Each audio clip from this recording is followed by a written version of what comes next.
coast to coast, see the banners unfurl. Voices together, watch the colors swirl. No longer silent, we're ready to roar.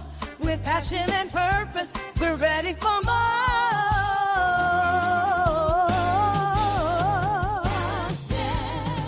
To chase the sea, the game is on to the people. We won't be denied. With courage and strength, we take the stride. Together we fight, hand in hand, side by side. America's king is our turn to guide. Join the movement, feel the flow. America's king, time to grow, time to grow.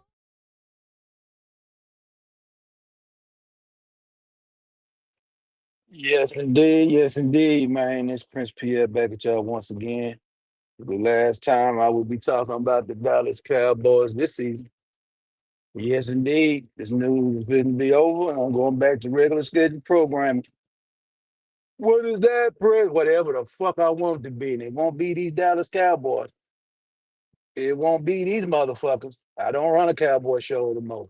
They just relevant news right now, and they're not relevant after today. So we're gonna go on and be real. I know I had some fun with y'all last couple of days. And I was stating the truth. But I'm gonna go on and give you the real today. I ain't gonna be all day with it, baby. Mm-mm. I'm not gonna be all day with it. Yeah, we're not gonna be all day with it, man. Mm-mm. No, we're not. So I've been listening to the pundits all this past couple of days, getting all narratives and all opinions.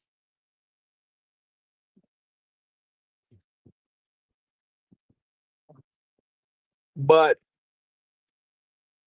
we gonna talk the truth about the gambler and his Cowboys.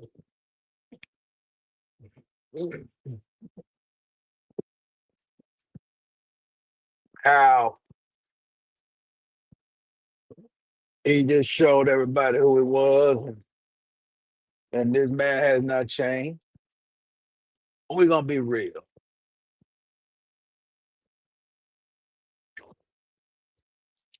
In this whole month of August,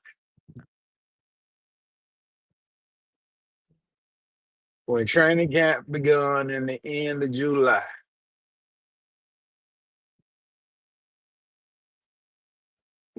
and Micah Parsons stood pretty much the second day of training camp and handed Stephen Jones the paperwork to be traded.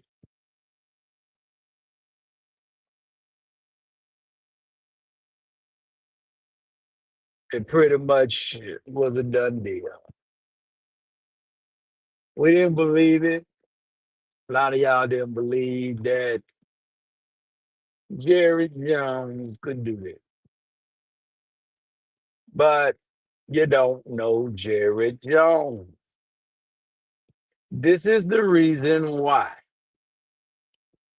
you have to have the owner and general manager cannot be the same guy. Just like Just like Micah Parsons needed the buffer with the agent, the general manager is the buffer for the owner. Jerry never knew that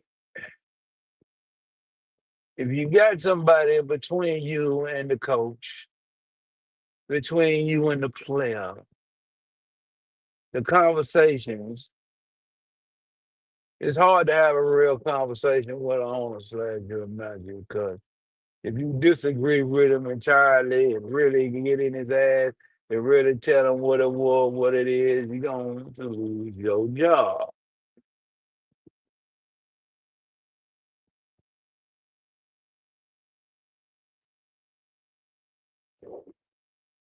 Was Jerry right to get rid of this player?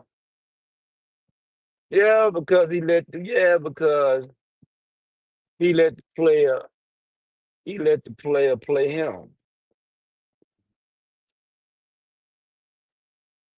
The player found a loophole that he fakes an injury, he can get paid and not show up pretty much. Jerry was fucked. That's what you hire great representation for. This is objective talk. Now, I heard all the talking about this week, well, today, but Dallas was going to finish third in the division. Okay. That's with Micah Parsons. Now they're going to finish last. Damn, you fucked.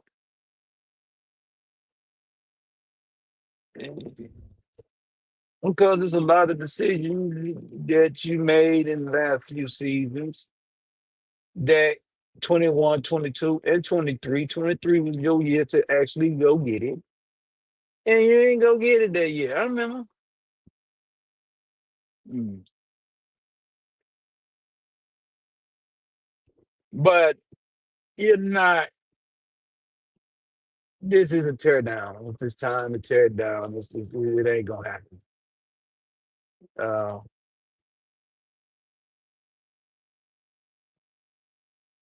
you have to do business the right way in this league. You cannot wait. You cannot sit back and try to get the fifth year option out of a player. Players are not letting you get, they're not getting the franchise tag. Players are not getting the franchise tag, y'all. Fifth year come, you got 4 years after the 24th season in fucking March of this season, of this year. You should have an agreement done with the player. Or when you go to the combine, you let everybody know that Michael Parsons on the damn market so you can get the best, so you can trade him to the Buffaloes of the world. You can trade him to the Kansas Cities of the world. If you go make somebody great, go make a goddamn AFC team great. Now, I think that's the problem that I don't understand why he traded him there. Because it's ego based. See, who in that damn who?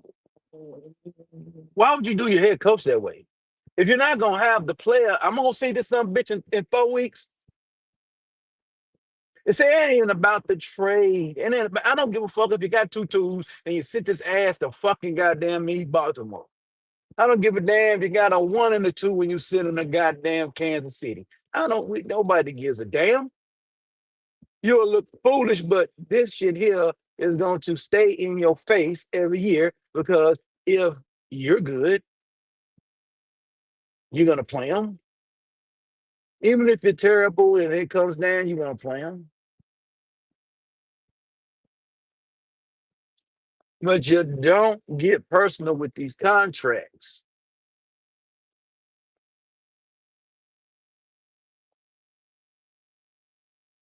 The NFL contracts are set. You either gonna set the market early or you're gonna set the market late. And guess what? Green Bay didn't get paid. Green Bay is one of the most frugal motherfuckers most frugal motherfuckers. They don't pay a lot of motherfuckers all the time. Now, and they really don't really take these type of chances. But Green Bay did this for Khalil Mack in 2018, and John Gruden said, hell no. Nah, this is not no Herschel Walker trade. I'm not saying no shit. No. No, you didn't make Green Bay pay. They would have to come out four grade. They would have to come out four picks. Probably would have not done that. They might have had to been delayed picks, but no, you should have got a little bit more. You didn't get enough for the player. Mm. But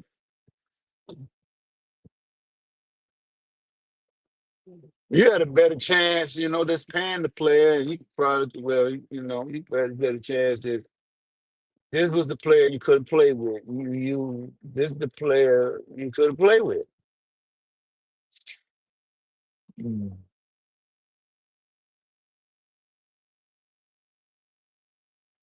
So I think they end up, the agent got the backdoor deal done with the Packers, which should go down as tampering, by the way. But they're not going to do that because they got Jerry on. They got Jerry on proper conduct with player with the player when you're trying to do a contract without the agent. So the agent was allowed to go do dirty business. So the agent been having the Green Bay Packers in his back pocket ever since the NFL Combine. That's like the last week of February.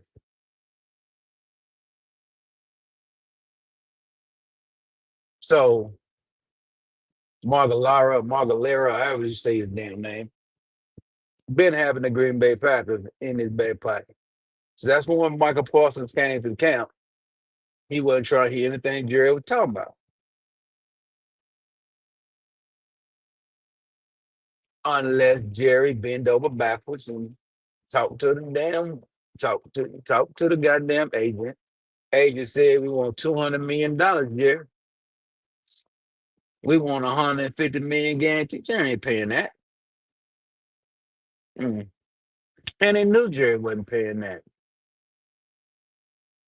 Michael Parsons knew that they would win no Super Bowl.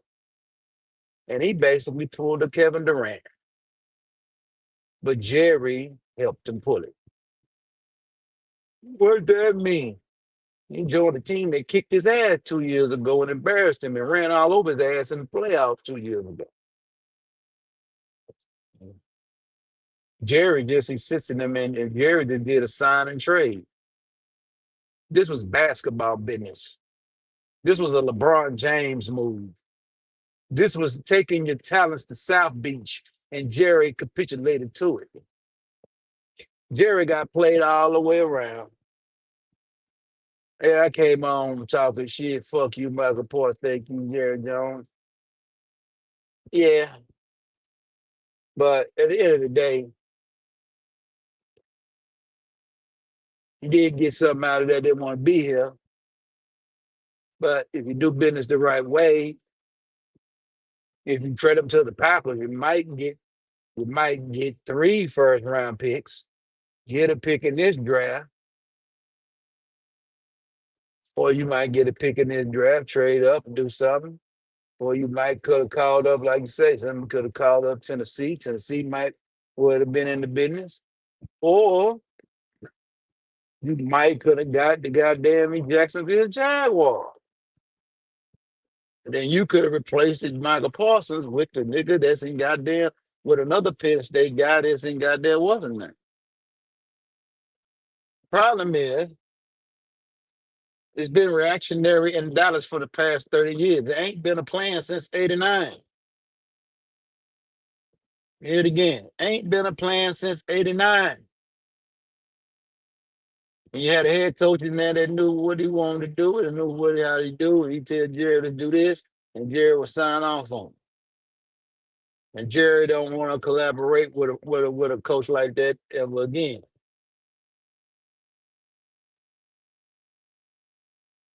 He fucked over Parcells. Parcells said the player is talented, but I don't want the player because he's not. At the end of the day, he ain't gonna be there. Well, at the end of the day, you traded for that player at TO, and when you needed him the most, he was never available. The fucking playoffs. So actually, Bill Parcells was actually right. He didn't need it. Now Parcells probably could have told him, we can go get this other guy. Probably could have, talked about a Randy Moss or something like that. Gave another guy, but it is what it is. But Jerry, you can't help yourself. You got to try to make the headlines every week. And for disgruntled Cowboy fans, we gonna make the headlines every week, regardless what we do. We ain't gotta do no extra shit though. Ain't got to do. I mean, you did that shit with Romo. He took you to damn near February, March. Romo almost out. You did it with every player. You did it. I mean, dang, Aikman on the one you didn't do it with.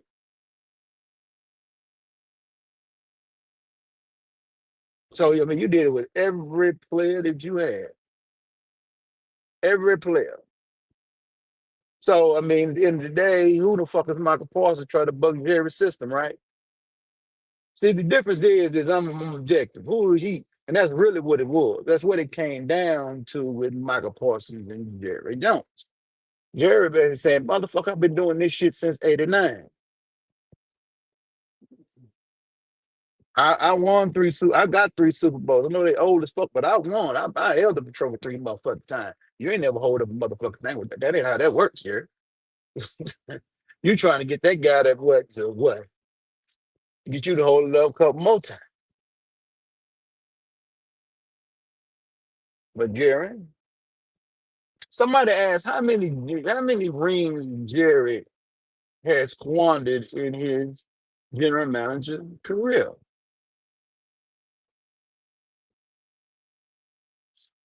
We will say under the Jimmy Johnson era, if Jimmy Johnson stays, if Jimmy Johnson retired from the game of football in 1999, which is pretty much say 2000, right? So 99 was his last season coaching. So Jeremy, uh, if that motherfucker stayed in Dallas till then, how many Super Bowls could Dallas have won? We'll add on 2 more. So he would have 5 right there, right? So Jimmy leaves in 2000. You do hire Dave Campo in 2000, right? 2001, 2002. Dave Campo sucks ass. You know what I'm saying? Then you go hire Bill Parcells, right? So you go hire Bill Parcells in '03. You still get a Romo on draft free agent and all this old shit. And you sit down and you go in there. You might still have, 3, you still may, you got, I don't know if Quincy Carter be on the squad, but he might have. So you still might have drafted Quincy.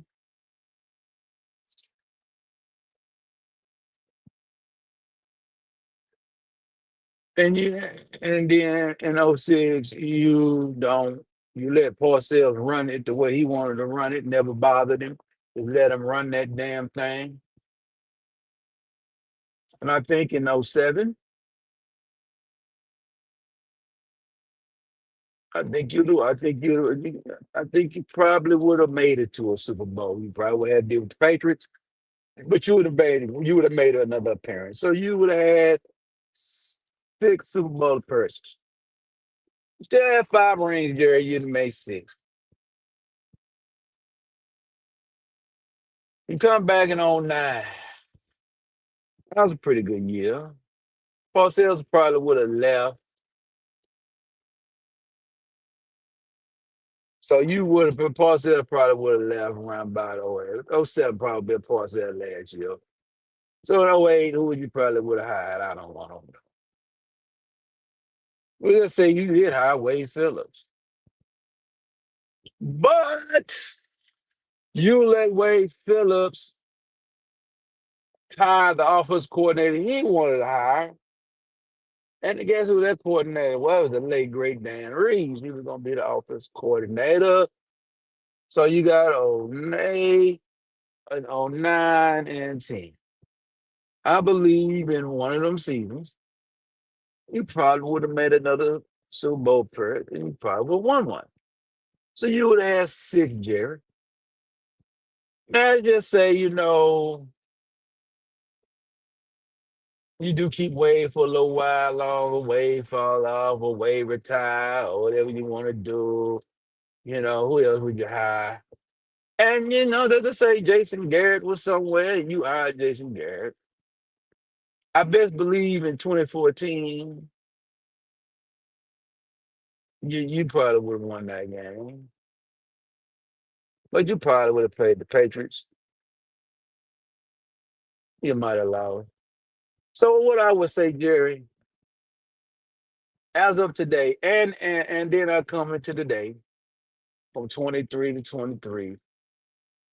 Would you want a Super Bowl in one of these 3 years? When Micah Parsons be done the right way?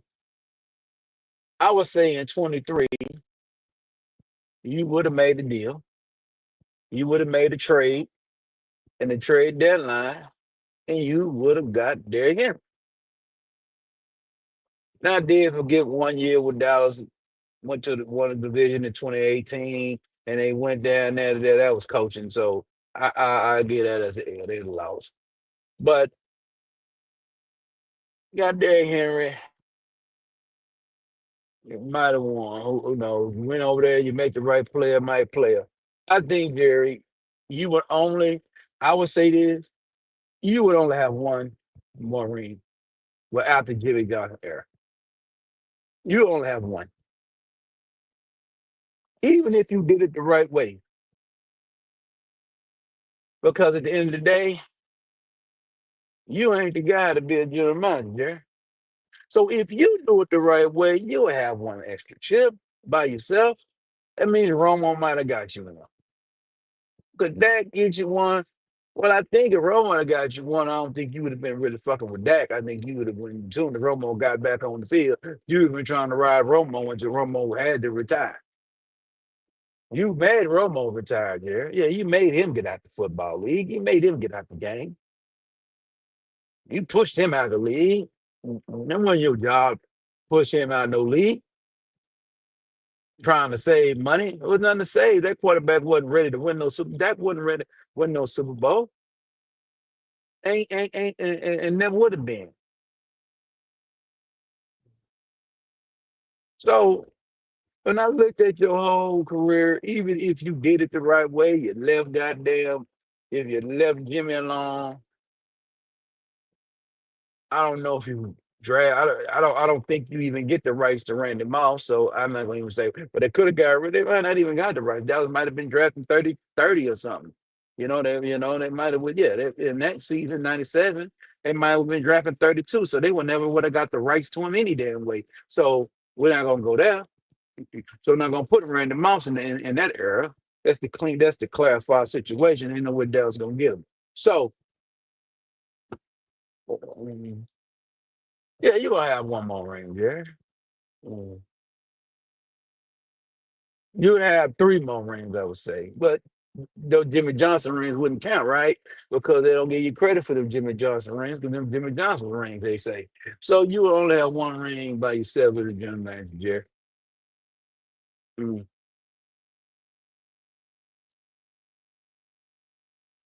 Because there's great general managers out there you could hire. Then you got one in your building already. He just ain't got the full autonomy you do. I think Will McClay was in charge of contracts. Will McClay was in charge of hiring head coaches and shit like that. I think you would get good head coaching and you would get your contract knocked out. All you gotta do is tell them all pay players. Okay. But if you had any general manager that was doing the way you was doing business, Jerry, you would have fired them And you would have fired him in '99. Mm.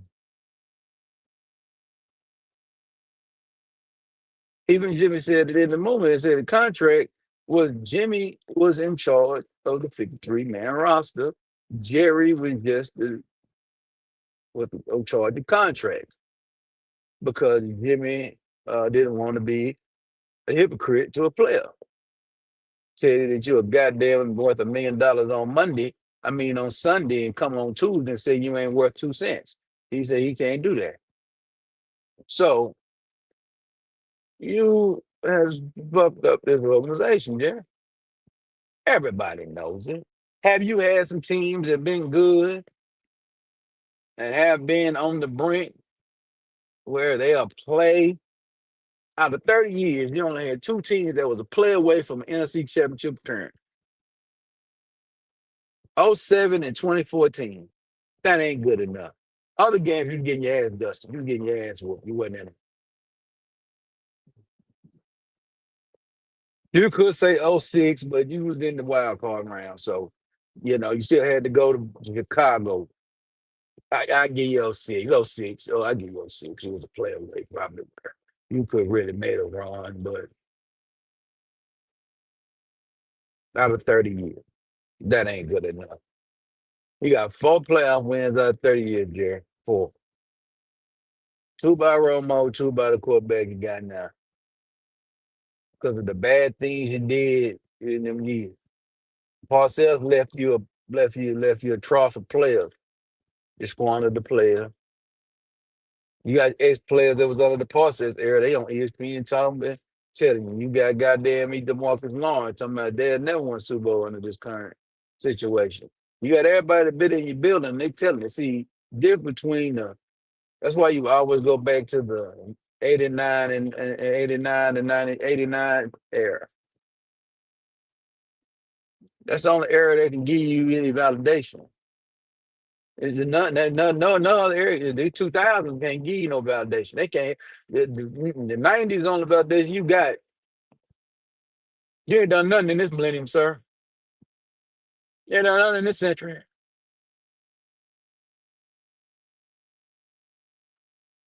Mm. Because if you touching players that you shouldn't touch on a certain coaching staffs. Goddamn Jimmy Johnson had a rule that all he want to do is be able to address the team after the game, and after I'm get through saying what I gotta say, you can bring your guys in. Jerry can't do it, man.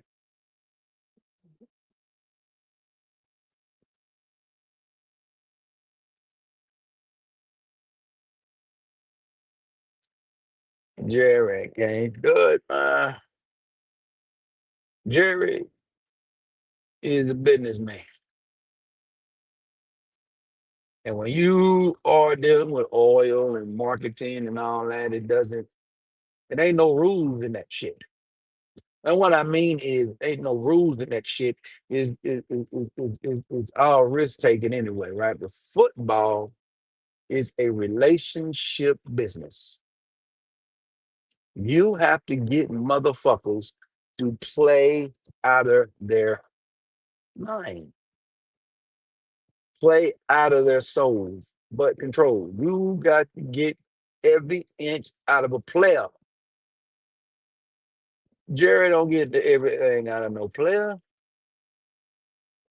That's why Jerry loved the Emmets and the Aikmans and the but you did not, you wasn't the guy that got it all out of them players. It was Jimmy that got all out of them players. Like Michael Irvin said, we was the players that Jimmy wrote us. But at the end of the day, we had to be rolled because we were fools. We were crazy. We partied hard. We were gonna do our shit. Is that Jimmy had order. Jimmy didn't care about you smoke dope. Jimmy didn't care about you drink. Jimmy didn't give a damn about you fucking bitches. He didn't give a fuck. But your motherfucking ass got treatment. You better be in this motherfucker since 30. And if your motherfucking ass got motherfucking me in the meeting, your ass better be in the meeting at 7:30. Play that shit, man. Yeah. Be where you need to be.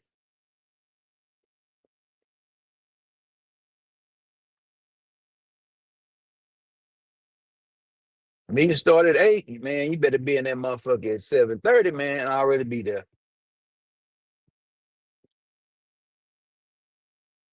That ain't Jerry like that part of it. But he didn't like the part where I can't bring my guys in there. No, motherfucker. No, you can't bring the Arabian princess in right now, dog.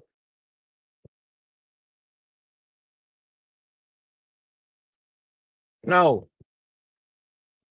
Parcells said, man, I don't want this player. And you still go get the player. Then you want to know why Parcells quit. And then Parcells goes over there, go get a goes, and then he quits until the year go run a general managership down there and fucking goddamn Miami. So that means he really wasn't done fucking with football. And he did that for a couple of years in Miami, and he finally said, I'm done. I'm done. So in 2010, he's finally done with football. Right? So you leave him alone, and you leave fucking Jimmy alone, leave Parcells alone. You get 10 years of 11 years of Jimmy, and then you would have fucking goddamn 3 to 7 years of Parcells. That right there could have been two. That right there could have been a couple more. It would have been probably could have been three. Probably could have been three more rings. Well, seven rings. Now nobody would say shit to you, Jerry. Nobody would say shit to you. You sitting around here with 7 rings a day.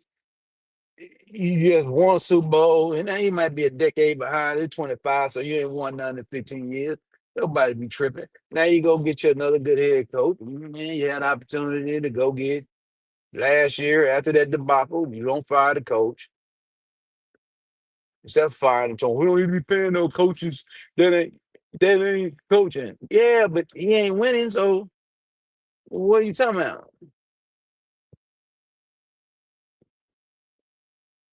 What are you talking about? I'm tired of this shit. Oh, I've been tired. I ain't about. I've been tired. I've been done. Mm. See, I was already done with the Cowboys in 23. Just for you FYI niggas. Mm.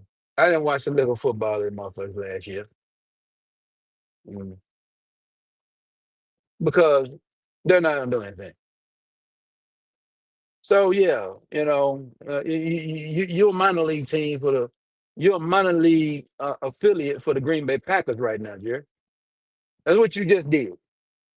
You're in the business of making other motherfuckers great. Because you're not in the business of making the Dallas Cowboys great. And the only thing I need you, and like I told people up there, I told people on TikTok on Monday, Jerry had to trade this kid because it was nothing he could do. It was nothing he could do. Only thing he could do, trade the kid and don't do business the way he do business and change the way he do business. Now, do I believe he's going to change the way he do business? Absolutely not. Micah Parsons was a cautionary tale. Micah Parsons was a cautionary tale for Jerry that you don't do business the way you've been doing business. This ain't 1999. This ain't 89. This ain't 95. This ain't 2005. This ain't 2015.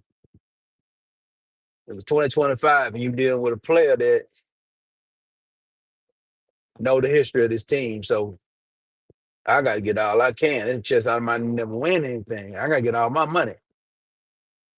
Jerry, you don't put teams together where they can take less. You don't stack the roster up where they can take less. You're not getting the NFC championships. You're not getting the Super Bowl. Okay? So you're not getting people that you can't run that $2 game on them. You ain't got one. You don't hire the best. You don't hire the best coaches money can buy, Jerry. You. There's increasing this value of this franchise. I don't know how you do it, but goddamn, what happened? You was actually winning. How would this franchise be worth? What the fuck would this franchise be worth if you was actually doing some goddamn winning in January and February, motherfucker?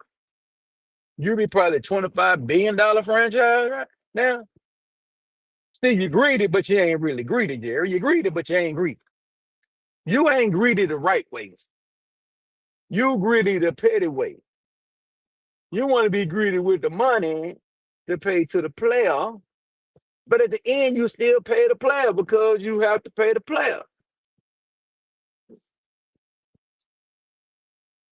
I mean, you paid Dak, you paid CeeDee Lamb,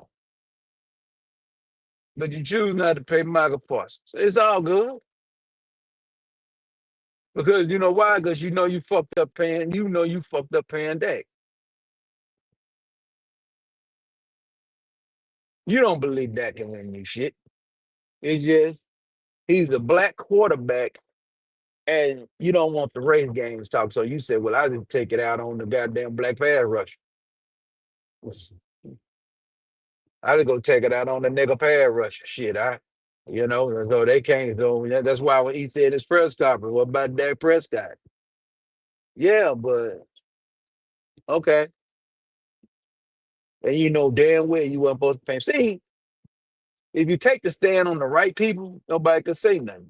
Nobody would have said nothing, man, if you hadn't paid that motherfucker last year and Dak was willing to play. I see how you get down, Jerry. You paid Dak because Dak was capitulator. He played on them deals. He played on them franchise tags. So he played on them. And Jerry liked them type of players that'll play on there. Michael wasn't one of them. Michael pulled a Zeke move on him, but in a different way.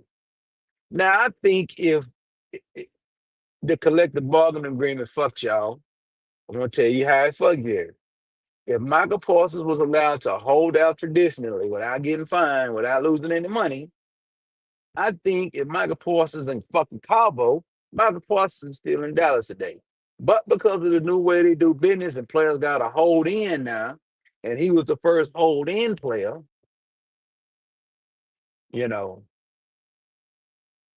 and the way he really did it, and his zero. But if it been the old way where you could goddamn hold out and you do get fined, but the money can be recouped, I think Jerry would have paid the man.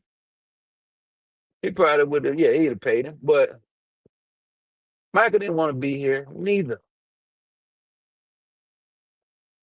See, other players that Jerry deal with, they wanted to be here. Michael wanted out. Michael knew when that agent told that motherfucker, I got Green Bay, won't you? It was over that day. Green Bay, he watched Green Bay. He a football player, so he got his ass whooped against Green Bay. He probably watched next week when they took their ass out to San Francisco. Damn near beat San Francisco that day. They squandered. They fucked up in the first half, by the way. They got two interceptions and squandered the shit and didn't get it done. So let's be real. And he saw that shit. And then he came back, his damn agent came back after last year and he told me, I got a team for you. Green Bay Packers interested. So Green Bay Packers said, shit, fuck the Cowboys, nigga. We ain't gonna know. We tell you something, man. Green Bay, it's been making Jerry pay for getting rid of Jimmy ever since. You could beat Brett Favre, motherfucker. You could never beat no goddamn Aaron Rodgers in no big spot. And then you couldn't even beat a goddamn inexperienced quarterback in the big spot 2 years ago. And then you're going to turn around and get a motherfucker to him. I'm not going to be real. Green Bay Packers? Mm-mm. No. Yeah. Man, he had bad chest calling the Pittsburgh Steelers up on the phone, my nigga. Hey, you want Micah Parsons? I give you three. I give you 2 and a 3. You just don't want paying, but they hold. We ain't paying. So you had to find somebody that was willing to pay him. Yeah, I mean, he could have just sent him on home and just paid him until the end of the year. That's what I did. I said, you don't want to be here. I said, June season come, man. I brought him in the office. Said, man, you want to be here? You want to be here or not? I want to be here. You change on the goddamn phone. Let's see what we do. All right, all I got, all I'm gonna give him is 100. I'm gonna give him 122 million guarantee check. I'm gonna give him. Mom, give you no more. Now, if I'm gonna give you extra. I give you 150 for 5 years. Well, I only want four. Well, I need you for five. I want four. Well, all right. Well, you can go home, and I'll holler at you next year, and then we'll set up a trade in 26, motherfucker. You're gonna be ignorant, gone. You're gonna be petty, and you're gonna be ignorant. Go all the way. Jerry goddamn got mad. See the reason, and that's the owner's fault for finding players for holding out. You never player hold out. And then hell, if you find them the money, if a team want to pay the money or want to forgive the fine, he can. Now the player have now Micah ain't around. He's not at the facility. He's not acting no goddamn fool. And now get what? Ain't no emotions behind it because of some bitch you don't see the motherfucker. He's not getting here. He had because he at home in Dallas. He ain't gonna be talking no media. Media and I ignore it. So hey, if I own fuck you, Jerry, with that shit. Because you should not been you should let the players forgive the fines.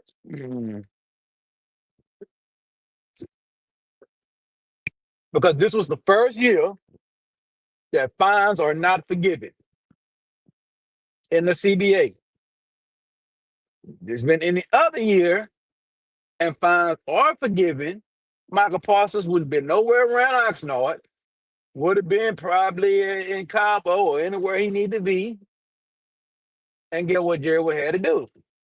Guess who Jerry got to talk to? He got to talk to the agent. So he not running around seeing that motherfucker eating nachos. You ain't running around seeing that motherfucker laying on your bitch, laying down on the goddamn trading table. You ain't doing none of that sucker shit. Out of sight, out of mind. Now you go into goddamn week one, he lose game check. CBA fucked you this time, Jerry.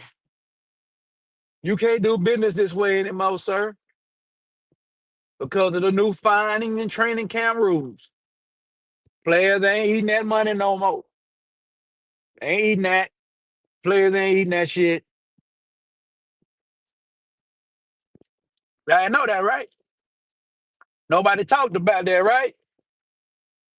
I knew about it the other night. I just played around last couple of days, just pandering the Cowboy fans for a little bit, playing Cowboy fandom. But you know I got to be Prince Pierre.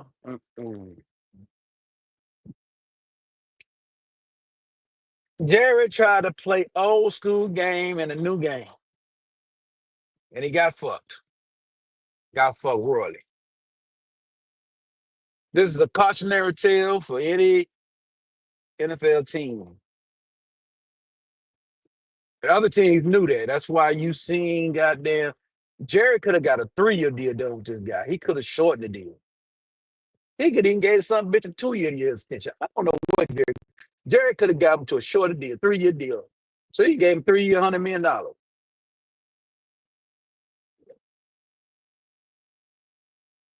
4 year, 188. So you gave him 3 year, 120, 130. Guaranteed 95% of the deal. But Jared wants to be able to do what he want to do, sign to a 5-year deal. He can backload the money and all that old shit. Can't do that in today's NFL. Players want college term deals. They want 4-year deals. They want to sign 4-year deals. They're not signing no more than 4 years. They ain't doing them 6-year deals no more than 5-year deals. You got to give them time, bro. And you was with the times with CD Lamb because they don't sign a 4-year deal. And you was with the times with fucking goddamn who else? The goddamn Dak Prescott. And guess what you did? You pitied them niggas, but guess what? They was under the old rules. They showed up. CD Lamb didn't show up because he was under the old rule in 24. So he was able to do what? Forgive the fines. So he was able to get a deal done with CD Lamb.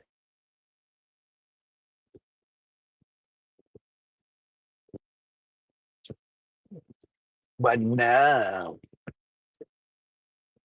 you're Micah Parsons.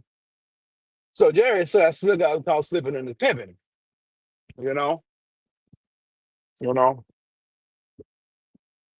you're gonna pimp. You got to be, you got to be sleazy with this pimping. And you was trying to get sleazy, but this hoe was too slick for you.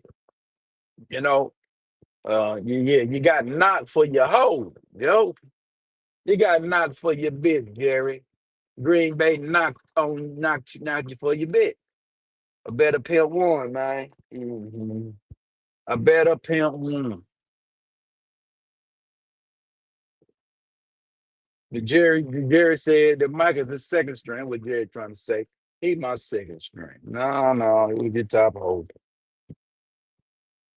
And Jerry want to sit up here and play games. Now, as I'm happy that Micah Parsons is gone, I don't give a fuck about him there or not. They didn't win anything with him, so it don't matter. I'm gonna finish third. It doesn't matter. That means there's other problems with this team. No one problem with Jerry Jones is this.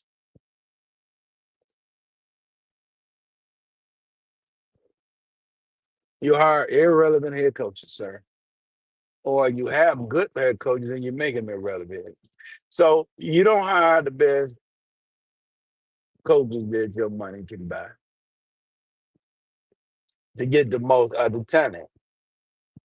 Now, all we will say is you got to wait until Jerry can't articulate himself no more. We got to wait until Jerry can't try to run a team anymore, and that might be another decade, right? I know everybody was talking about Arch Manning and everything, and he had a very disappointing performance. He was terrible. But I digress. There ain't no Arch Manning coming to Dallas. Not happening. So they need to cut that out. They're not Dallas. Problem with Dallas is they don't know when to be terrible. They're not terrible in the right year. So this ain't the right year for them to be terrible. And they're not going to be good, but they're not going to be terrible. Where they're going to have the number one overall pick. That's not happening. They'll find a way to win 7 games and have 11 through 12 and 13 12 to 15. That way that be it. They're not gonna be terrible where they're gonna sit over there and have number one overall pick. I don't see that. I don't see that at all. And then you gotta kind of watch out for if you better get information. They already say Archer's not coming back until 27. So that is not an option. So this is really your option, Jerry. And your option should have been doing this particular draft, Jerry. You should have drafted Shador Sanders. You should have drafted him. You drafted him in the fourth, fifth round, or whatever. Whenever you could have drafted him. Played stupid and played dumb. Probably took him in the fourth round. Okay? Or traded up and took him in the bottom of the fourth round, or whatever you needed to do. And you could have done this shit. And then you be getting out of the Dak Prescott business. You see what Dak do this year. If he did this shit for fucking goddamn bullshit ass, with Michael, it is what it is, yo. But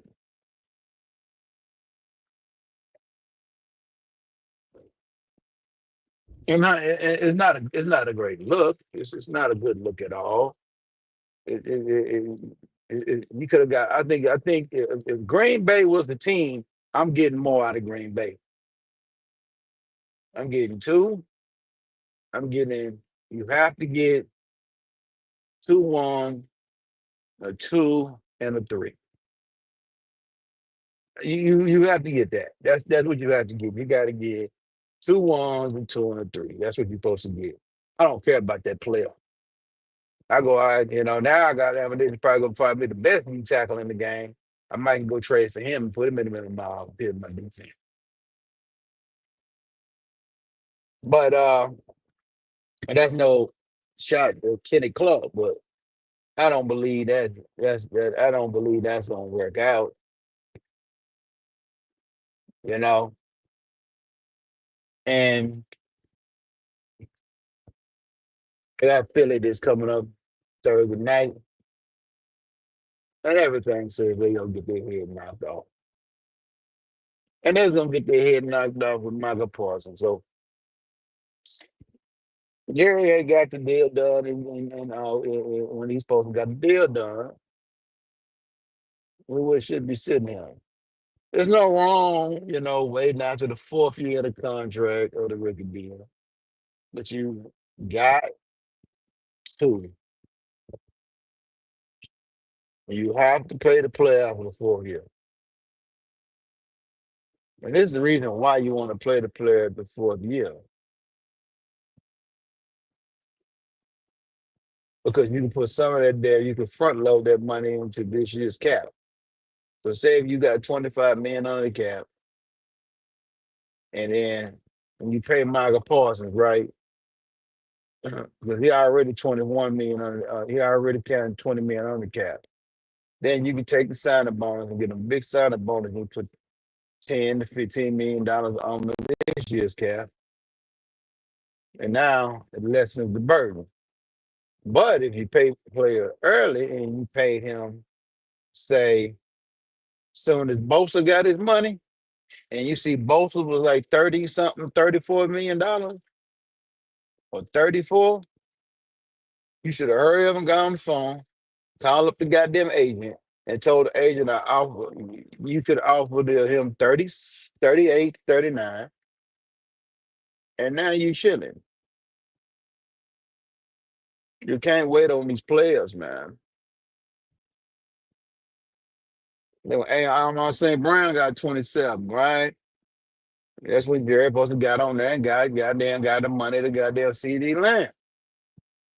And could have paid him 20. And CD Lamb making what, 34? So why are you costing yourself money? If you're gonna be cheap now. And how you be cheap in today's market is you have to pay early so you can be cheap. But you don't do business that way. So who cares? You don't do business that way. You do business the old way, which is the no salary cap way, and you can't do business in salary cap era that way.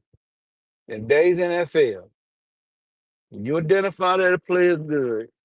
Now, I will say this, it was time to Jerry did pay players early, but they were the wrong players. I knew the players. Ain't no way in the hell I'm getting Marion Barber $33 million contract, man. I'm not giving that guy that. And Bill Parcells told you what he was. He was nothing but a goddamn bet. He was nothing but a goddamn specialty back, a back that's good to close out games. He's not a bell cow back, but you're gonna pay him like a bell cow. Another player you could have waited on, but you didn't. You had opportunity to wait on. That was Miles Austin. You could have waited on Miles Austin, but you paid him fans at the 1 year thing. So you got history, Jerry, of paying motherfuckers too quick. And then you want to pay motherfuckers too early, and then you want to wait on the great players. You can't do that. You pay the great players quicker, and you let the scallywag motherfuckers or the motherfuckers that pop up out of nowhere, nah. You go trade for bullshit wide receivers like Roy Williams and shit.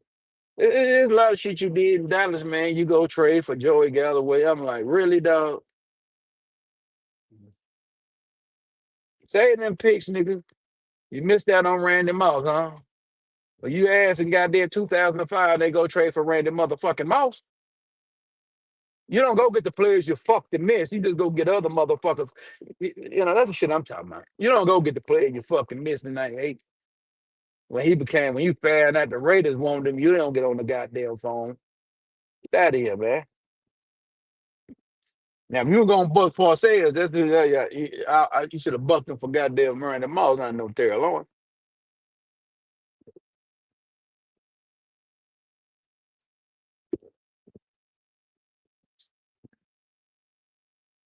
Because who ended up getting Randy Moss later? Belichick. So that means the goddamn Parcells would have fucked with that damn thing. But that's all bullshit. That's why Jerry don't run there and gun. That's why Jerry didn't go out there. That's why Jerry hired Mike McCarthy, but Mike McCarthy was desperate for a job. He just had a name, but he was desperate for a job. He couldn't be Green Bay, say it was last neither. So validated Green Bay getting rid of his ass. But Jerry, goddamn me, took his powers away. So shit, you know. And then when he got the powers back, he looked like shit. And he really didn't because he had the top. But then you took his back. Then you didn't go get him another back. You know, Mike McCarthy wanted a running back. You don't go get him one.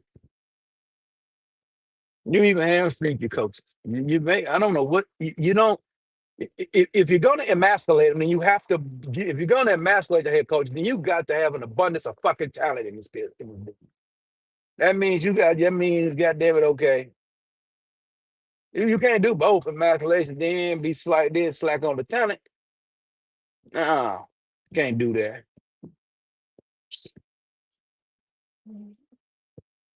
But as I get ready to shut this line down,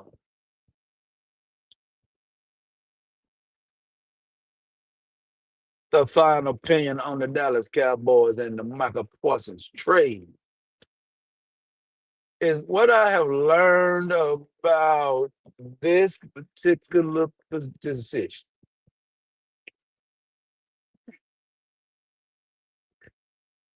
Is it that trade was not with it? If I wanted to pull that trade, right, I would have pulled that trade.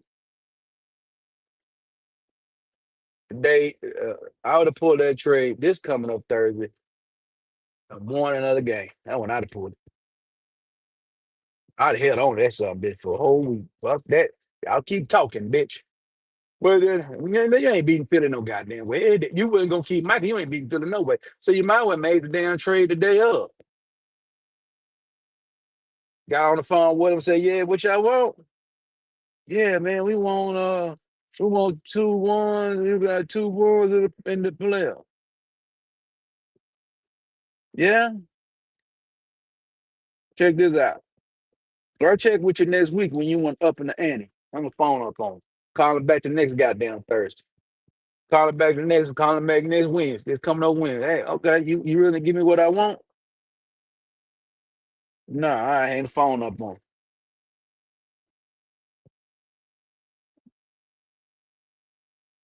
Guess what? By the trade deadline, you'd have got more out of it. And at the same time, you can tell Micah Parsons that I was Jerry supposed to done. Okay, I got the trade partner, but I holler at you in a minute. I got you. I'll get back with you. Because they willing to pay him, right? They're not taking that money away. They willing to pay him. So they willing to pay him. So we ain't signing shit today. I'd have drug that shit out for the next month. I'd have drug that shit out to the trade deadline, goddamn. Because what could end up happening if you do it that way, you would have found out what the money was from the other side. And then you could have said, I'll give you 45. So it was 120, I give you 116.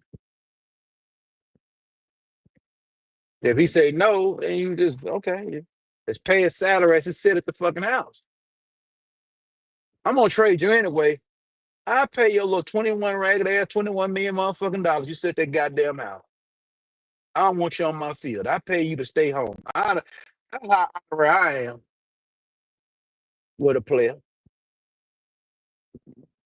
Don't show up at my goddamn facility. I don't want to see you. You stay at the goddamn house. I pay you to stay home. Because you ain't gonna all you gonna do play games. So you got to pay you to stay home. And when the season is over with next year, next March, then I'm trading your goddamn ass out of this goddamn organization.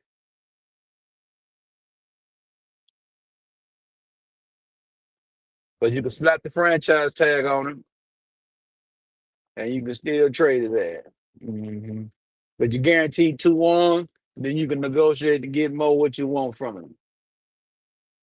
I ain't playing games. And then I ain't trading in the Green Bay. That's not an option. So, like, if I'm Jerry, you come back with a deal, out of the question. Find out of the question. Find another team. What's on the team? Well, I just sit here. Well, back and forth.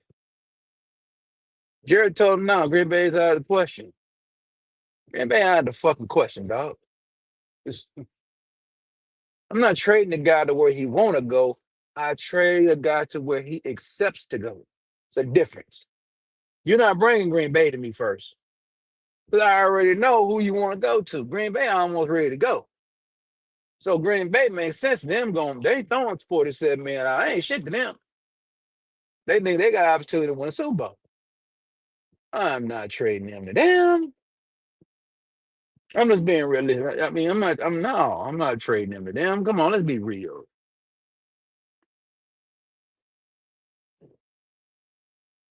All right. Well, it's the only team that got cash space. Well, look like I'm fucked.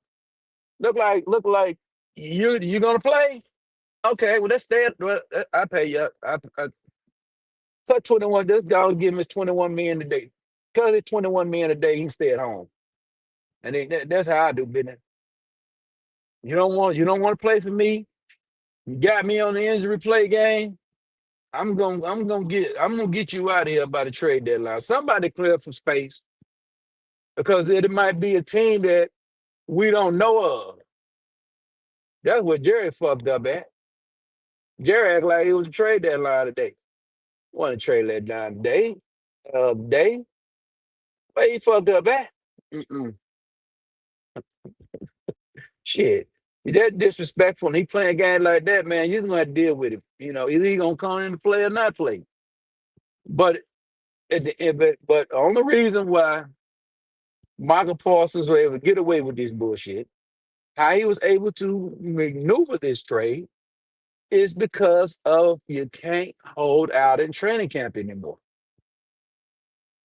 You cannot because the fines will not be forgiven. If the fines were forgiven,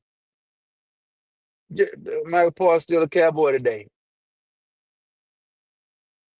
He ain't running his mouth demanding trades and doing all this shit. You're not doing that, nigga. You're not an Oxnard. You're at home. You ain't doing none of that.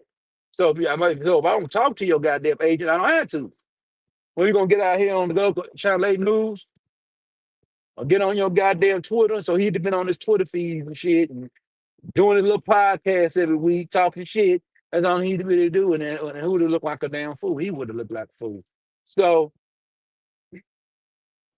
the owner's greediness of not wanting to forgive the fines for holdouts hurts the only person that it was meant to hurt. Jerry Jones' way of contract negotiations. Jerry, the way you negotiate contracts now is over because they don't forgive the fines during training camp. So dude can't go hold out in Cabo. He can't go hold out in the South Pole, or he can't go home and hold out, or go to his hometown Harrisburg. He got to be at camp where he's not gonna do anything. So league fix that bullshit. You better pay your players now because the template is out there now. The blueprint's out there. If you got a good player, high talented player, you're not gonna play this game with no player because the player gonna come in and do what Micah did. That's the bottom line, man. And then, they're not gonna go back where they're gonna forget fines and all that old bullshit. They can't open up that Pandora's box of holding outs and all that again. But yeah, nah, that's the reason why this got ugly. You don't give a fuck about a player acting fool, tearing up his own house. He coming over there wiping when he coming over there tearing up Jerry house. Shit, nah. Got under Jerry's skin because they kid had a team he was willing to play for. Who was lying? Both of them were lying. Jerry always lied. Usually players don't. Michael lied with Jerry. Played it along with him, boy. Jerry was trying to say, man.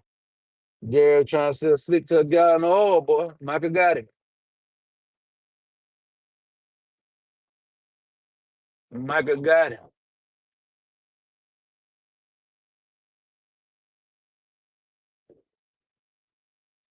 That's the reason why you couldn't trade him there. In time of negotiation, you can't, mm-mm. They said, in the agent, you stick it up your ass. I was a guy. That was a hustle. Jerry got played, man. Jerry got played. He got played bad. And what set it up this play is the no holdout rule in the NFL. Players ain't allowed to hold out. So they had to act the fool now. And then Jerry get mad. Nah, it's on Jerry. It's on Jerry. It's on Jerry now. Jerry got to take the blame because he's the general manager and owner. Now, fines could have been waived. The fines could have been forgiven. That's part of CBA. Jared's in them all. Jared's in the meetings. Yeah, Jared's in there. That's the owners and players coming in to collect the bargaining agreement. So you don't know what you're talking about, true Cowboy fan. Micah Parsons played Jerry from the jump, man. They had the Green Bay Packers. That fucking agent had the Green Bay Packers in his back pocket since the end of the 24th season. He already told Michael what to do. Michael did this shit to the T. He followed instructions. Nigga shows up at camp, makes an announcement. Say, hey, you could trade me. When a player say he willing to trade you, that ain't no fucking threat. And then he trolled up the goddamn papers. And then they held on for a few weeks. So they got back to Dallas. Played the third preseason game. Oh, again. Old school football, you got 4 preseason games, right? And you only got 1 week to wait to get ready for the season. You ain't got no 2 weeks. He got caught in dead week of the league. See? Mhm. So, in the dead week of the league, that's when Michael pulled the bullshit on him.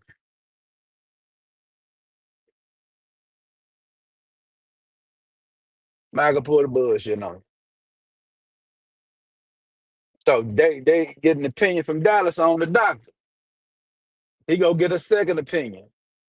Yeah, you could pay for that though.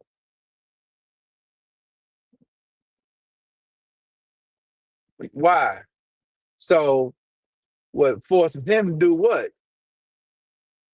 He don't play and get paid. That's right there was the last straw for Jared. See, Jared, under the old rules, what you do? Fines are forgiven. And when fines are forgiven, you hold out. You hold all the way out. Now Jerry ain't got the guy there. Now he holds out. They go next Thursday to goddamn Philadelphia.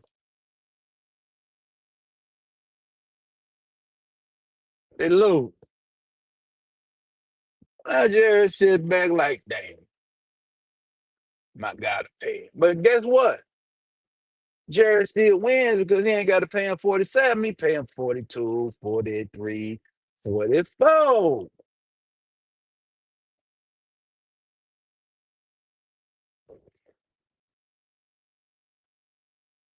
So what ended up happening is because of the no fine forgiveness, Micah Parsons and agents was able to come with a plan. So we saying that the no fine forgiveness is good.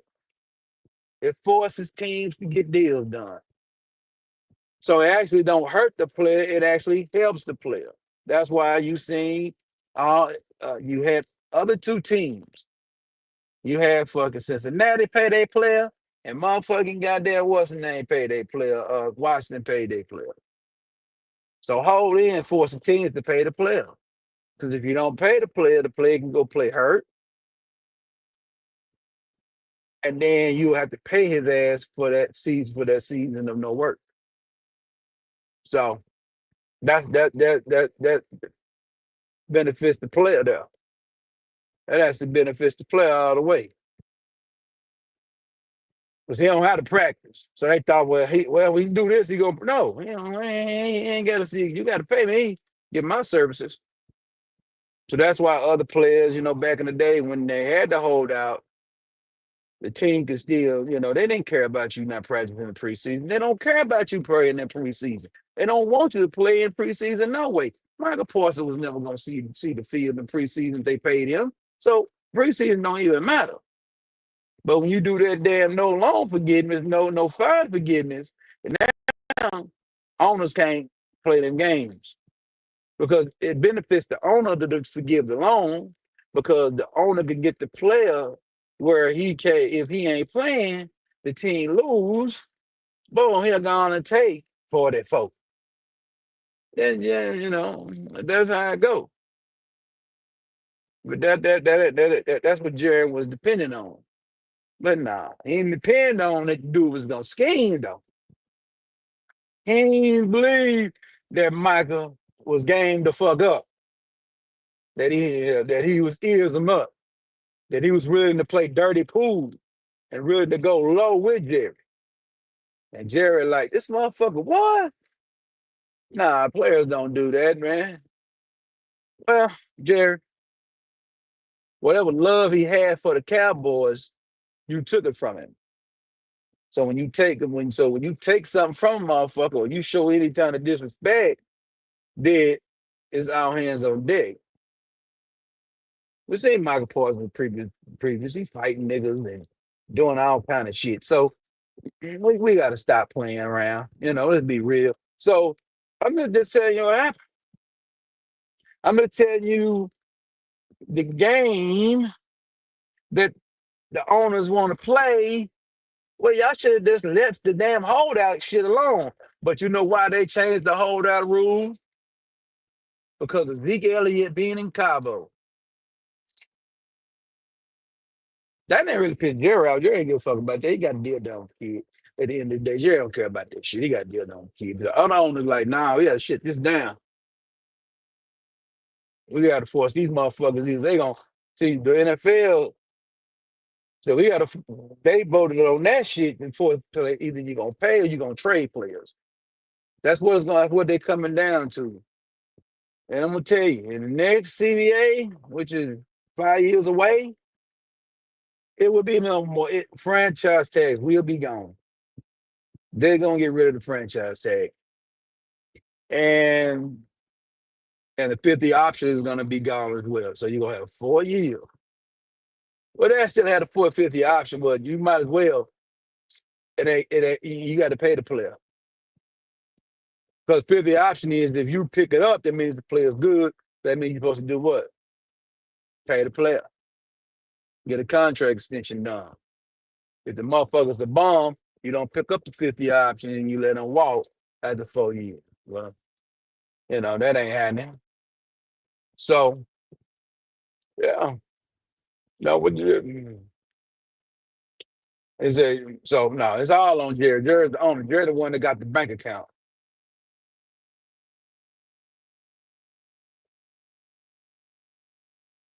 And I'm moving on. This is the last time you gonna see me talk about these motherfuckers. But this is my final opinion. But you, you shouldn't be happy that your owner got pimped on. Jerry keep getting pimped on. Now, how you don't get pimped on? This is how you win, and this is how you win as general manager in the league. Players gonna get paid. So how you win in here is how you win. If you get players, when Joey Bosa got his money, you should have paid Micah Parsons. He'd been at $38 million. You would have been the first team to pay him. Cares about the rest of them motherfuckers after that. He playing on 38. Now, in a couple of years, he would have been mad, and you would have. I don't give a fuck about that. But he got to come back to the table and at 28. You got to come back to the table at 28. That's just the way it goes. You know what I'm saying? That's just the way it goes. But that slows the money down too. If you pay motherfuckers proper, that slows the acceleration of money down. But if you wait, then you're gonna accelerate the money up, and that's why you ain't going out there to get no free agents because you can't pay top dollar for them. That's why you can't pay top dollar for them. And Jerry talking about he got cap space. Jerry don't do business with free agents, man. Jerry don't like to bid for players. He just want players he can goddamn draft. If he do got to bid for a player, he don't want to bid for players. He don't want to bid for talent.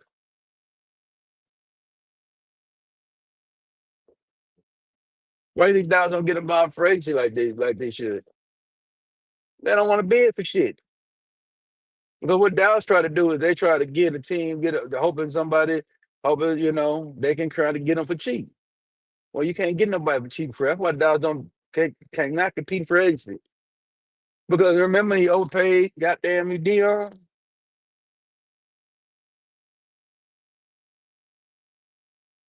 Which he didn't overpay. Dion was a great player. He deserved what he got. We ain't gonna separate play game. But that's what Stephen Jones them said. You overpaid him. You overpaid Dion. See, I'm gonna tell you who the cheapest motherfucker in the building. Really, Jerry ain't the cheapskate. If Stephen Jones' ass wasn't in that office with Jerry, boy, and he was just a kid that didn't give a fuck, like one of the buses niggas, he ain't give a damn. He partying and doing all kind of shit. He ain't give a damn about the Cowboys like that. Man, Jerry pay everybody. Man, Jerry pay every goddamn body.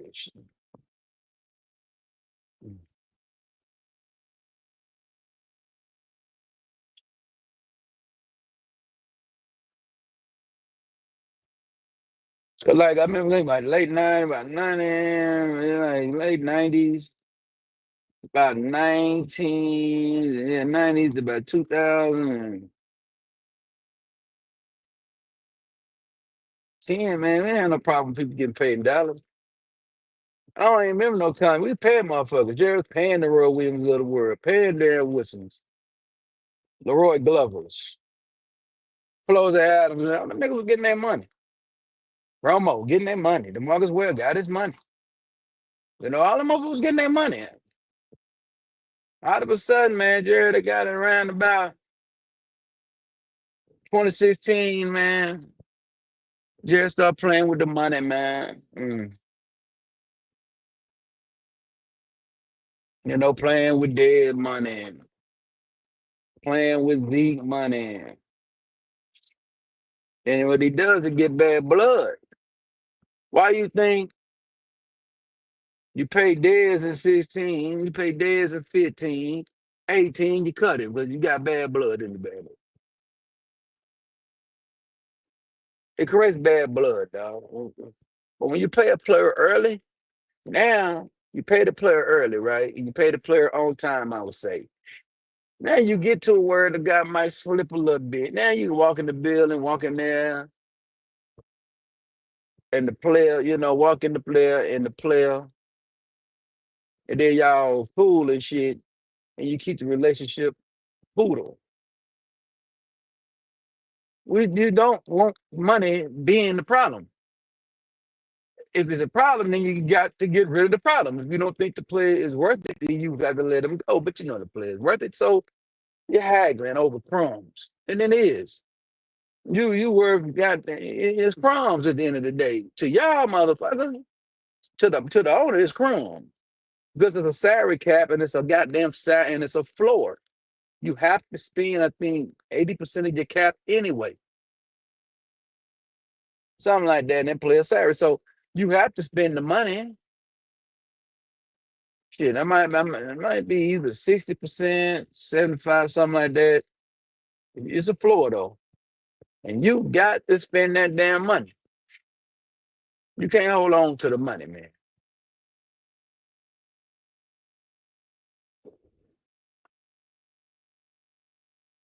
Dallas made $1 billion last year. Profit. They made 1.6 billion in revenue last year. And they didn't do a damn thing last year. Ain't that a bitch? So, Jerry, you winning all the way to the bank. So you got this thing called cash over fucking cap. So you're not hemorrhaging money, motherfucker. So you could goddamn me, you could technically,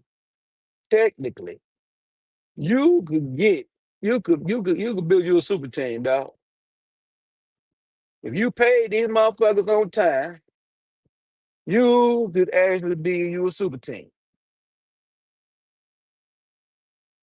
Draft your people, keep your money down.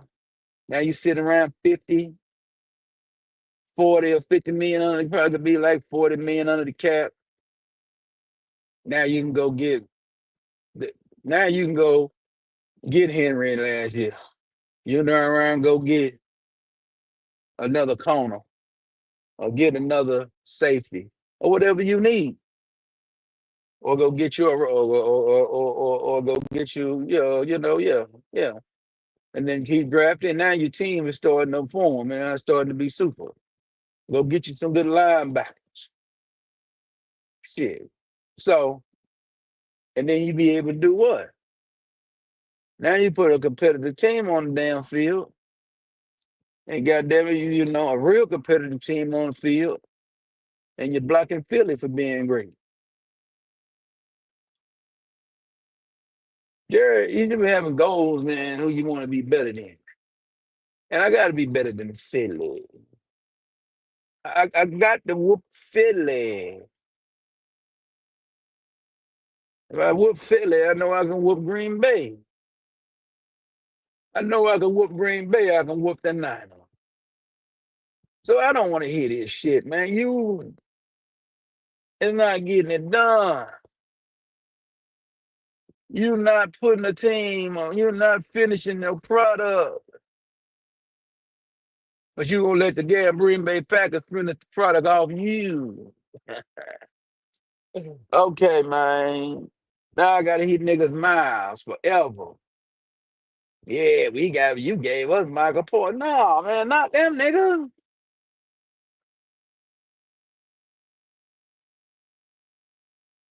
If you got pride, you got pride. Let me tell you something about pride. Pride is holistic. You just ain't got pride against Micah. You got holistic pride. Holistic pride. You got to call holistic pride.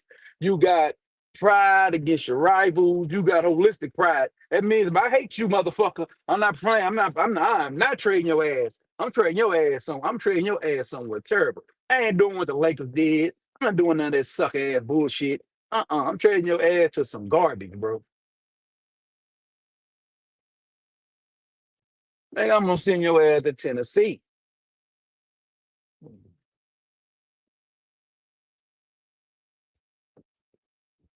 Shit. I'm sending your ass to the fucking Jets, nigga. No, their ass ain't gonna win shit. So I mean, somewhere where the pick's gonna be high. You man, that agent ain't gonna pigeonhole me like that. I'm not gonna let him do that shit. Shit, that agent ain't finna pimp me at all. I just shit. Like I said before, look like I got. Look, okay, he got me. I got to pay this motherfucker $21 million this year. I don't give a fuck he play or not. That's what I told him. Get Mike on the phone right now. I ain't trading you no goddamn word. This is what you do. You keep your bitch ass at home and I pay your motherfucker ass at home. Now, if you want to come play, You're gonna sign this deal. That's what Jerry supposed to done. Mm. That was the only recourse he had. Wasn't trading him. I know you want to get rid of the problem, but you don't have to be in the building. Just pay him not to be in the building. You can't set that president. No, I'm getting you out of my organization, but I'm gonna trade you. I'm gonna trade. I'm not trading you to Green Bay though. I can't do that. I am not making my competitor great. You might as well trade him to Philly. Well, Philly didn't have no money. They wasn't gonna do it. So if nobody had no money, that means you was gonna have to hold on to this, hold on until next year, and trade them next year. That's all you had to do because those picks is not gonna work until when? Next year. So you might as well held on to the commodity until next year. Banish his ass from your fucking organization and cut his fucking check every week. Direct deposit, he sits ass at the fucking house and eat bonbons and get fat. That's the only recourse. That's really the only recourse. That's the only recourse you got. Is Micah Parsons winning? He winning, but guess what? At the end of the deal, now you can go out there and get some goddamn shit. Because what? You were late on the 40 anyway. So that's not gonna be good. That's not a good look.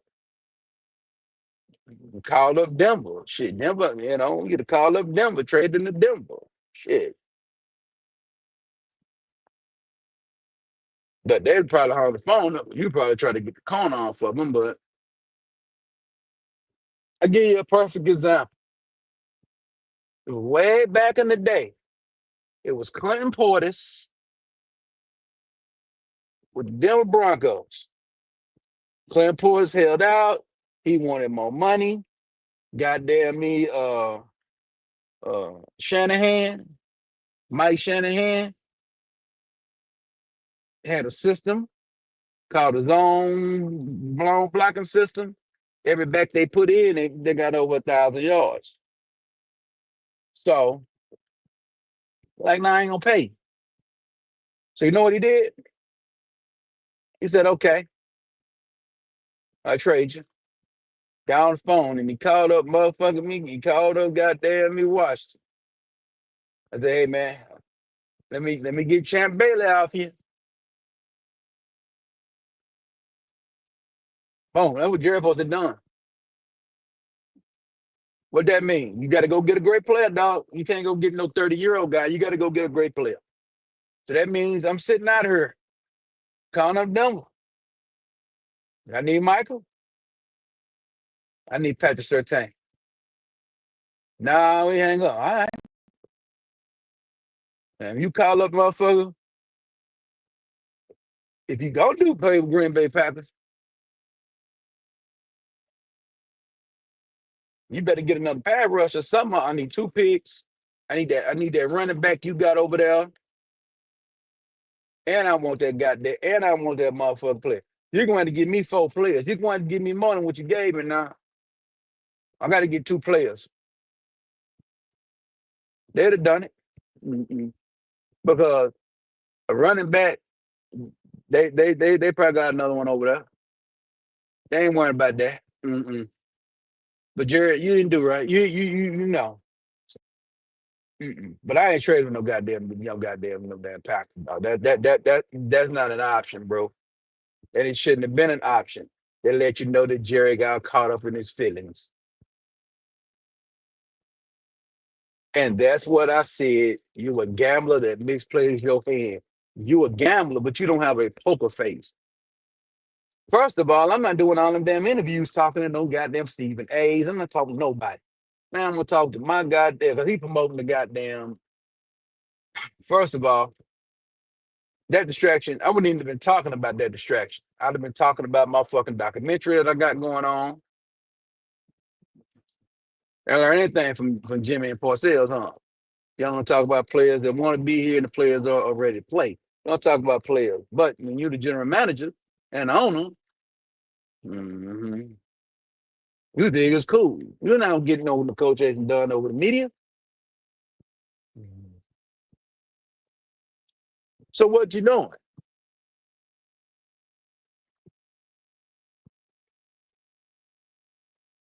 I think people need to move on. Yeah, we're gonna move on. You know when we move on? When the ball kicks off on when the ball kick off next Thursday night, that's when we move on. Because reality kicks in that it's time to move on. But as I got there, let y'all go. I'm done for the day. Jerry, you got fucked on. Mm. But I told people earlier in the week, Jerry had to move him on from him. He had to get him out of here. Because I knew Jerry wasn't going to pay him to sit at home. So he had to get him out of the organization because that wasn't an option for Jerry. And that agent made sure you didn't have a lot of options. But ain't no way in the fuck that agent gonna tell me who got offers for me. Nah, I'm calling up, man. I'm making phone calls. Man, I'm making phone calls. Yeah, that one there, man. I'm not doing that. I told him, kiss my ass. I ain't trading that motherfucker there. That's what I do. Don't you ever call my phone? Don't you call my motherfucking phone until fucking March 1st, into the New Year League, motherfucker. You hear me? I would pay this player to sit at the house. That's what Jerry. If you're gonna be emotional, you're gonna be a goddamn bitch. You're gonna bitch out, bitch out. That's what a woman do. Mm-mm. She gonna make sure she fuck over you, nigga. Yeah, she gonna make sure. Yeah, motherfucker. Okay, yeah, go sit your ass at the house. Now you can play the role. We paying it. He don't want to play. Now who got the bad media? Not Jerry Jones. Micah Parsons gets the bad media, nigga. Micah Parsons get the bad media, nigga. So that's what Jerry fucked up. You didn't win. That's how you win. Is how you win. How you win is you win.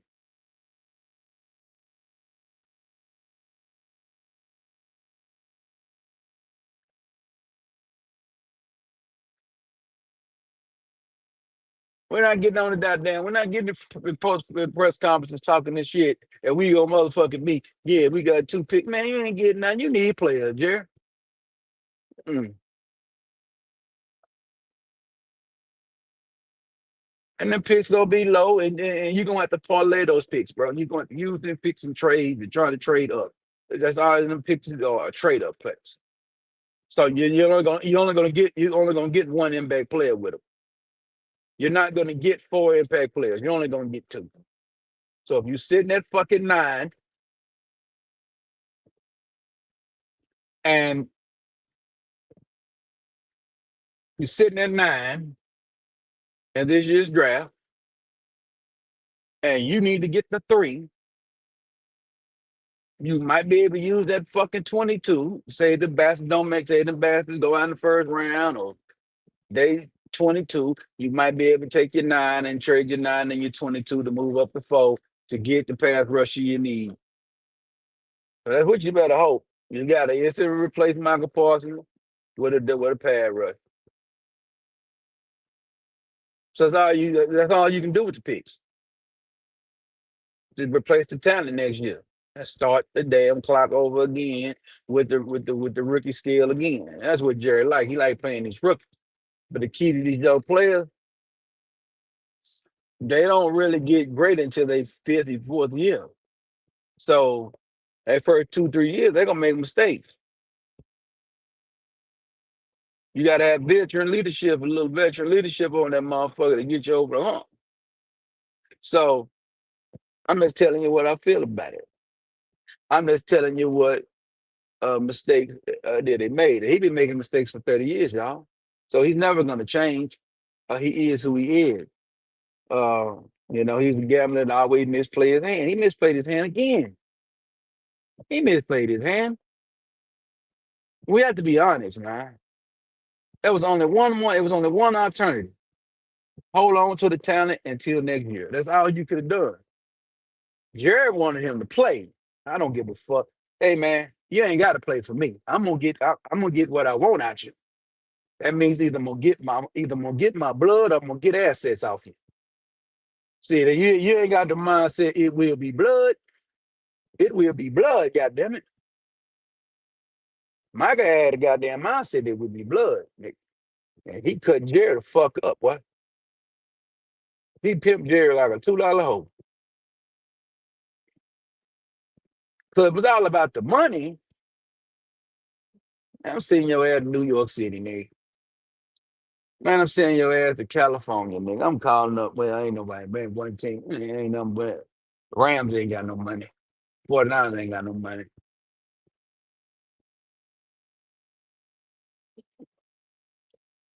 Bakers didn't have nobody.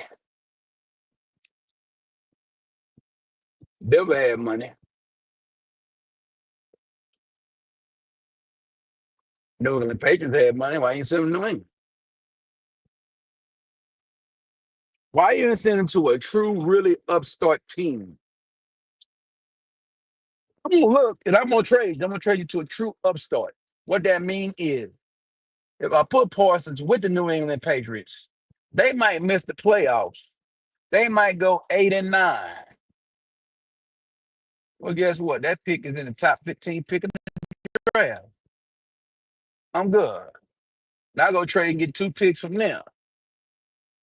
So one of them picks is gonna be in the 10th. You never know. He get over there, man, and the quarterback might be hurt, and the New England Patriots might finish at 6-12. I mean 6-11. Now that's a top 10 pick. So why do you trade them to a upstart? You trade them to upstarts. You don't trade them to goddamn motherfuckers ready to go. Mm. So, or if you're gonna trade them to an up and ready to go team, or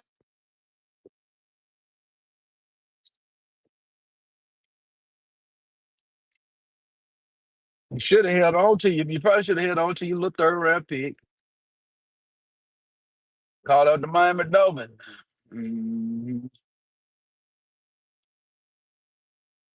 Yeah, man, we'll take that goddamn Tariq Hill off you and give us 2 first-round picks. Mm. And then you could take Michael Parsons. There was other teams that Jerry could have talked to, man. So what Jerry supposed to have done is went and make a deal too.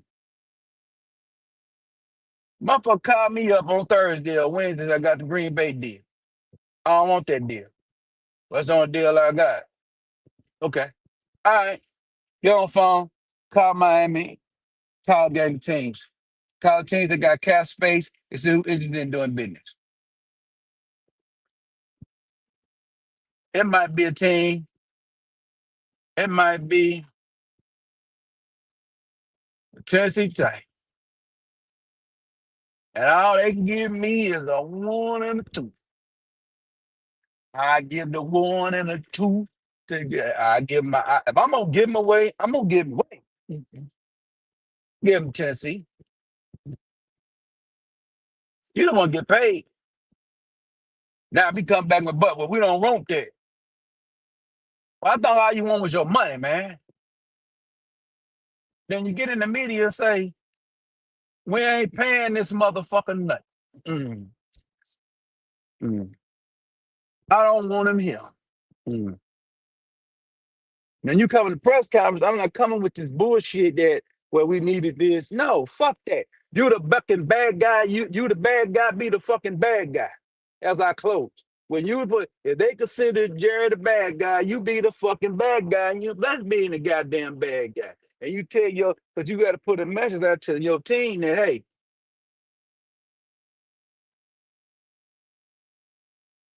well, man, to be honest with y'all, this Green Bay shit, I'm not trading the Green Bay, but if all the recourse, well, hey, he just wanted to be a Packer, y'all. He always wanted to be a Packer. Now you ain't supposed to send him now. That's why you had to go play where you had to get your third, you had to get this tackle. Yeah, you had to come up here and make up a story and come up here and make up game and come up here and run $2 game on niggas and shit and tell us and tell Cowboy fans some bullshit. And some Cowboy fans, they like, man, fuck it. They still rocking on. And I'm not saying, wait, fuck it. You ain't got no choice but to rock on. You ain't got no choice in the goddamn matter, nigga. Check this out. We ain't gonna talk that bullshit. But you need to realize what have you done Jerry, as you continue, it ain't about Michael Parsons. If you don't like a player, let me say this about the owner, man. You don't have to pay him. And you know, and you don't have to pay him. You don't. And if it's that way, you don't like the way the motherfucker carries himself, you don't like the game he playing, let's tell the world you don't like the game he playing. Tell the world he playing dirty pool right now. Now I ain't talking about no contract. The way he conducting himself, I don't respect it. Tell the world that. That's what I'd have told the motherfucker. I wasn't been talking about no contracts.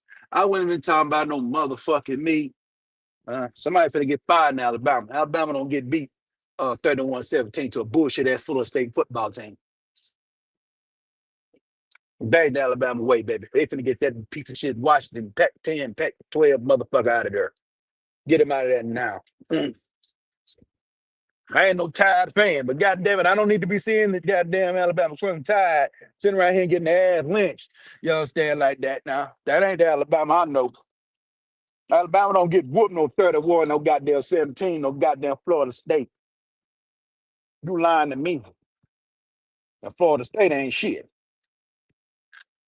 Now, and you tell me, that's what I'm saying about Jerry. He a fool. People ain't know how Jerry got rich, man.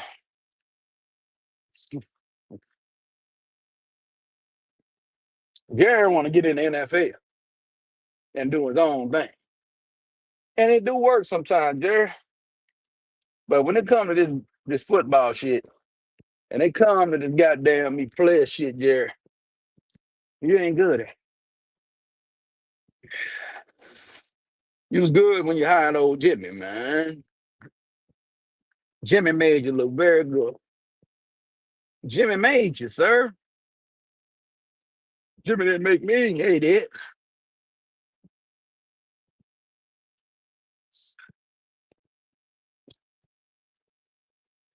But you think you made Jimmy.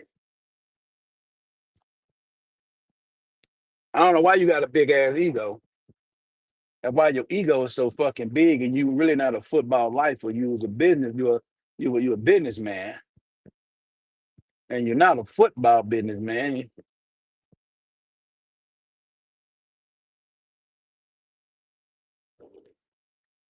I don't know why you do this. But Jerry, you're a pain freak. You can. Your wife said that to you when your wife said that you watched the documentary. And his own wife told him that.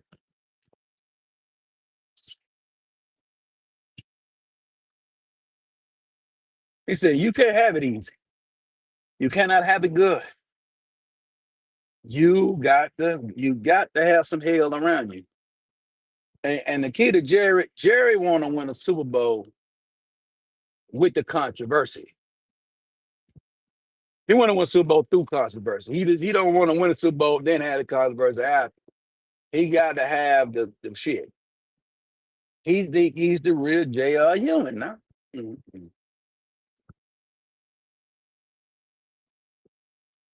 That's what Jerry think he think he J.R. Ewing for real.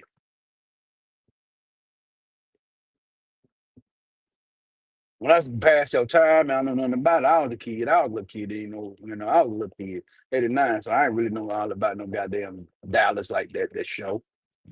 So that's almost before my time, actually. But I didn't really watch it, but I knew about it. And goddamn, J.R. Ewing was a goddamn fool, boy. He was always in some shit. Had motherfuckers trying to shoot him and all kind of shit. Man, J.R. was a damn fool. And that's Jerry Jones.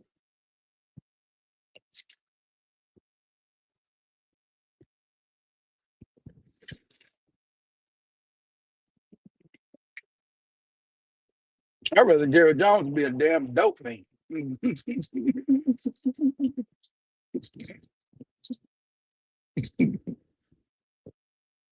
Being the back smoking crack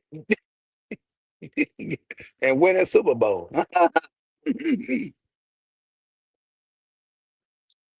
And to be this arrogant prick that he been for the last 30 years, terrible, man.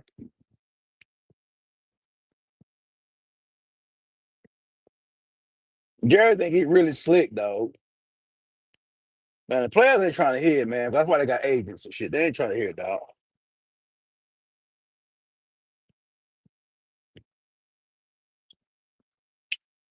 Man, you can get that private conversations with them players, man, like Emin and Irvin, them boys, and Aikman. You didn't want to hear the private conversation, no Aikman, boy. It hell.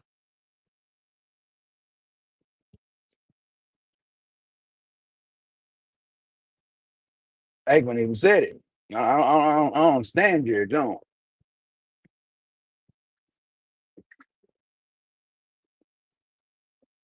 I don't understand Jerry, man.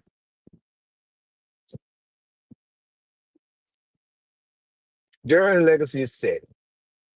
There's nothing he can do. We thought he made the change in '03. That's when we thought Jerry was going to do it the right way. Took too long for Parcells to win.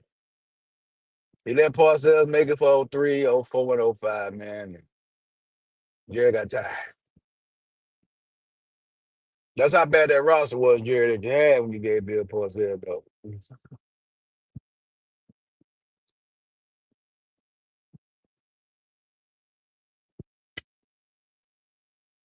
But Jerry said no. Jerry said no.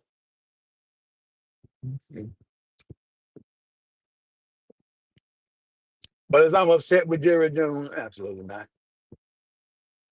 I know who this guy is. And it is what it is. Jerry is 83 years old, or fixing to be 83 in October.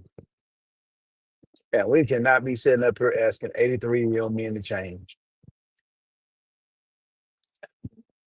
You get all the Cowboy fan can do is hope that when Stephen Jones get the hands on this team,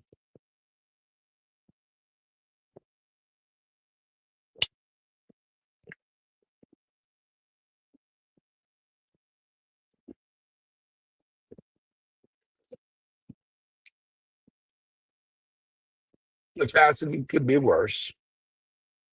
But it ain't about Stephen today. We're getting him when it's time for me to talk about Mr. Stephen. I talk about Mr. Stephen. That means it's going to have to be a demise of Jerry. That's when I talk about Stephen.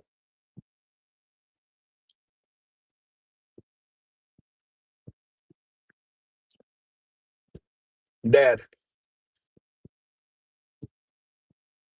Jerry gets sick, or Jerry just loses the desire to want to run the day-to-day operations of the Dallas Cowboys.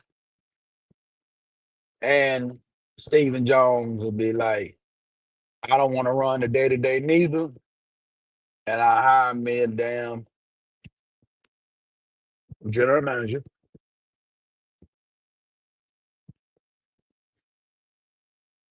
And let them run the team and see what happens. And make sure it's a good one.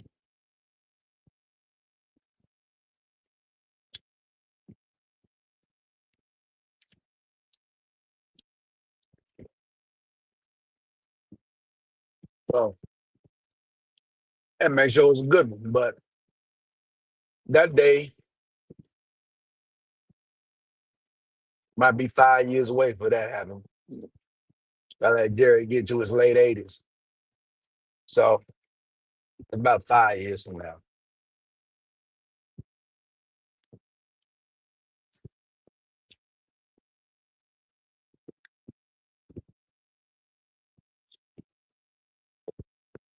So it is what it is with him. It is what it is with Jerry Jones. And that's all I got to say on this topic.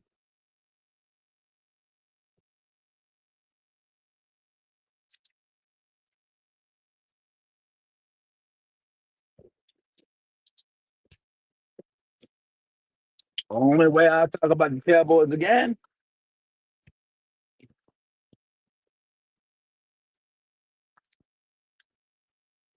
which we know they will not do. And that's when it's coming up Thursday night. So guess what? You won't be hearing from me anymore. This is my last time talking about the Dallas Cowboys this year. Uh, Unless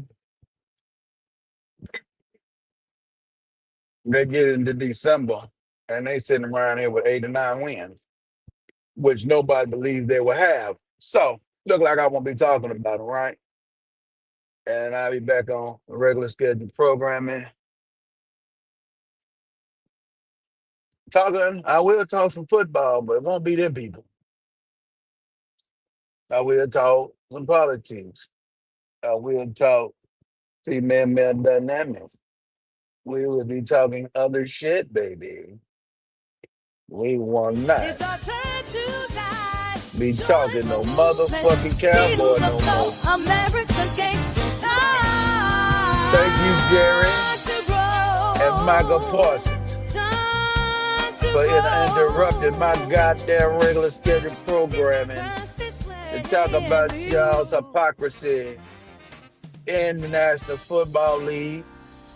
Because at the end of the day, Jerry was full of shit and Micah Parsons was full of shit. They both were full of shit. And then, hey, that's how it be. What's good for the goose is good for the gander.